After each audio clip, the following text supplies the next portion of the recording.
Hi friends, welcome to sunrise Joshi. నేను మీ Saritha. Today recipe ఏంటంటే friends, banana cake, fruit cake అండి. చాలా టేస్టీగా ఉంటుంది. ప్రిపేర్ చేయడం కూడా చాలా ఈజీ. మనం బయట బేకరీలో కొనే పని లేకుండా ఇంట్లోనే చాలా సింపుల్గా ప్రిపేర్ చేసుకోవచ్చు. ఎటువంటి మైదా కానీ ఎగ్ కానీ ఎటువంటి ఏమి యూస్ చేయకుండా చాలా సింపుల్గా ప్రిపేర్ చేసుకోవచ్చు. చాలా టేస్టీగా ఉంటుందండి. చాలా డెలీషియస్గా ఎమ్మీగా ఉంటుంది. ప్రిపేర్ చేయడం కూడా చాలా ఈజీ. మరి ఎంతో టేస్టీగా ఉండే ఈ బనానా కేక్ని ఇప్పుడు ఎలా ప్రిపేర్ చేయాలో ఈ వీడియోలో చూద్దాం. ఈ బనానా కేక్ కోసం నేను బాగా పండినటువంటి 3 చక్కెరకేరి అరటిపళ్ళను తీసుకుంటున్నాను. మీరు ఈ అరటిపళ్ళు ప్లేస్లో నార్మల్ అరటిపళ్ళు కూడా తీసుకోవచ్చు. బట్ ఏంటంటే ఈ అరటిపళ్ళు తీసుకుంటే కేక్ అనేది మంచి టేస్ట్ వస్తుందండి. అందుకే నేను ఈ అరటిపళ్ళను యూజ్ చేస్తున్నాను. ఈ అరటిపళ్ళను కట్ చేసుకొని చిన్న చిన్న ముక్కలు కట్ చేసుకొని మిక్సీ జార్లో తీసుకోవాలి. ఇప్పుడు ఇందులోకి 1 కప్పు బెల్లం తురుమును యాడ్ చేసుకోవాలండి. బెల్లం తురుమును యాడ్ చేసుకున్న తర్వాత మూత పెట్టేసుకొని బాగా గ్రైండ్ చేసుకోవాలి. గ్రైండ్ చేసుకున్న తర్వాత మూత ఓపెన్ చేసి చూస్తే కన్సిస్టెన్సీ అనేది మనకి ఈ విధంగా ఉండాలండి. ఇప్పుడు దీన్ని మనం ఒక బౌల్లోకి యాడ్ చేసుకోవాలి. ఇప్పుడు ఇందులోకి 1/2 కప్పు నెయ్యి అనేది యాడ్ చేసుకోవాలి. ఇందాక మనం ఏ కప్పుతో అయితే బెల్లం తురుము తీసుకున్నామో అదే కప్పుతో 1/2 కప్పు నెయ్యి అనేది యాడ్ చేసుకోవాలి. మీరు ఈ నెయ్యి ప్లేస్లో సన్ఫ్లవర్ ఆయిల్ కూడా తీసుకోవచ్చు. ఈ విధంగా యాడ్ చేసుకొని బాగా మిక్స్ చేసుకోవాలి. ఈ విధంగా మనం మిక్స్ చేసేటప్పుడు ఈ కన్సిస్టెన్సీని ఒకే డైరెక్షన్లో మిక్స్ చేసుకోవాలి. ఎలా అంటే అలా మిక్స్ చేసుకోకూడదు. మనం ఏ డైరెక్షన్లో అయితే మిక్స్ చేసుకుంటామో ఎండింగ్ వరకు అదే డైరెక్షన్లో మనం మిక్స్ చేసుకుంటూ ఉండాలి. ఈ కన్సిస్టెన్సీ వచ్చిన తర్వాత ఇప్పుడు ఇందులోకి మనం గోధుమ పిండిని యాడ్ చేసుకోవాలి. ఇందాక మనం ఏ కప్పుతో అయితే బెల్లం తురుము తీసుకున్నామో అదే కప్పుతో 1.5 కప్పు గోధుమ పిండిని యాడ్ చేసుకోవాలి. దాంతోపాటుగా 1 టేబుల్ స్పూన్ బేకింగ్ పౌడర్, అదేవిధంగా 1/2 టేబుల్ స్పూన్ బేకింగ్ సోడాని యాడ్ చేసుకోవాలి. ఈ విధంగా అన్నీ యాడ్ చేసుకున్న తర్వాత ఇప్పుడు మనం ఈ విధంగా జల్లించుకోవాలి.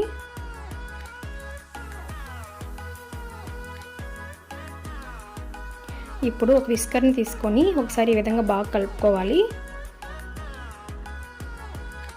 ఇప్పుడు ఇందులోకి 1/4 కప్పు కాచి చల్లార్చినటువంటి పాలను యాడ్ చేసుకోవాలండి. ఈ విధంగా యాడ్ చేసుకొని బాగా మిక్స్ చేసుకోవాలి. కొద్దిగా మిల్క్ని యాడ్ చేసుకుంటూ మనకు కన్సిస్టెన్సీ అనేది ఈ విధంగా వచ్చేంత వరకు బాగా మిక్స్ చేసుకోవాలి. ఎటువంటి ఎయిర్ బబుల్స్ లేకుండా బాగా మిక్స్ చేసుకోవాలి. ఈ విధంగా మిక్స్ చేసుకున్న తర్వాత ఒక మోల్డ్ తీసుకొని దాన్ని కొద్దిగా నెయ్యి అనేది యాడ్ చేసుకోవాలండి. మొత్తం గ్రీస్ చేసుకోవాలి. నెయ్యిని ఈ విధంగా బాగా రాసేసుకున్న తర్వాత ఇప్పుడు ఇందులో కొద్దిగా గోధుమ పిండిని యాడ్ చేసుకొని మొత్తం బాగా స్ప్రెడ్ చేసుకోవాలి.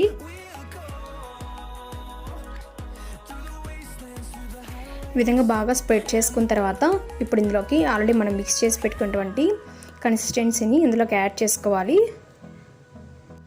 యాడ్ చేసుకున్న తర్వాత ఒక స్పూన్ తీసుకొని మోల్డ్ మొత్తం ఈ విధంగా స్ప్రెడ్ చేసుకోవాలి.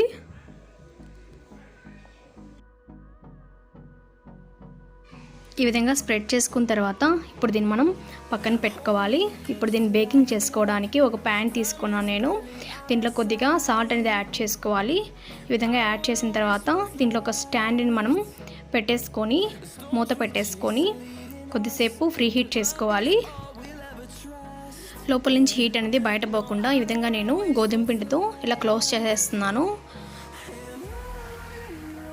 ఇలా 5 మినిట్స్ ఫ్రీ హీట్ చేసుకున్న తర్వాత ఇప్పుడు ఇందులోకి ఆల్రెడీ మనం స్ప్రెడ్ చేసి పెట్టుకున్న మోల్డ్ని ఇందులో పెట్టేసుకొని క్లోజ్ చేసేసుకోవాలి. స్టవ్ని మీడియం ఫ్లేమ్లో పెట్టుకొని మినిమం 1/2 అవర్ పాటు బాగా బేక్ చేసుకోవాలండి. 30 మినిట్స్ తర్వాత మూత ఓపెన్ చేసి చూస్తే మనకు కేక్ అనేది బాగా పొంగింది కదండి. ఇప్పుడు ఒక టూత్ పిక్ని తీసుకొని ఇలా గుచ్చి చూస్తే అలా అంటుకోకుండా వస్తే మనకు కేక్ అనేది బాగా బేక్ అయిపోయిందండి. ఒకవేళ అంటుకుంటే మీరు మళ్ళీ ఒక 10 మినిట్స్ పాటు బేక్ చేసుకోవాలి. ఇప్పుడు కేక్ మిశ్రమాన్ని 5 మినిట్స్ పాటు చల్లార పెట్టుకోవాలి. చల్లారిన తర్వాత ఇలా చాక్తో ఎడ్జెస్ని ఇలా అనేసుకొని ఒక సపరేట్ ప్లేట్లోకి తీసేసుకోవాలి. ఇప్పుడు మనం ఈ కేక్ మిశ్రమాన్ని ఒక సపరేట్ ప్లేట్లోకి తీసుకోవాలి.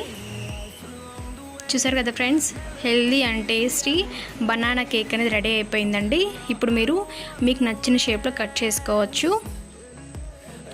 ప్రిపేర్ చేయడం చాలా ఈజీ కదండి. మీ ఇంట్లో చిన్నపిల్లలు ఉన్నట్లయితే ఈ విధంగా ప్రిపేర్ చేసి పెట్టండి. మనం బయట బేకరీలో కొని పని లేకుండా ఈజీగా ప్రిపేర్ చేసుకోవచ్చు. హెల్తీగా చాలా టేస్టీగా ఉంటుందండి. ప్రిపేర్ చేయడం కూడా చాలా ఈజీ. ఒకసారి మీరు కూడా ఈ వీడియో చూసి తప్పకుండా ట్రై చేయండి ఫ్రెండ్స్. చాలా టేస్టీగా ఉంటుందండి. ఈ వీడియో నచ్చినట్లయితే మీ ఫ్రెండ్స్ అండ్ ఫ్యామిలీ మెంబర్స్ కూడా ఈ వీడియోని ఒకసారి షేర్ చేయండి, లైక్ చేయండి, కామెంట్ చేయండి. ఇలాంటి మరిన్ని వీడియోస్ కోసం మన సన్ రైజ్ జోషి ఛానల్ని సబ్స్క్రైబ్ చేసుకోండి. Thanks for watching.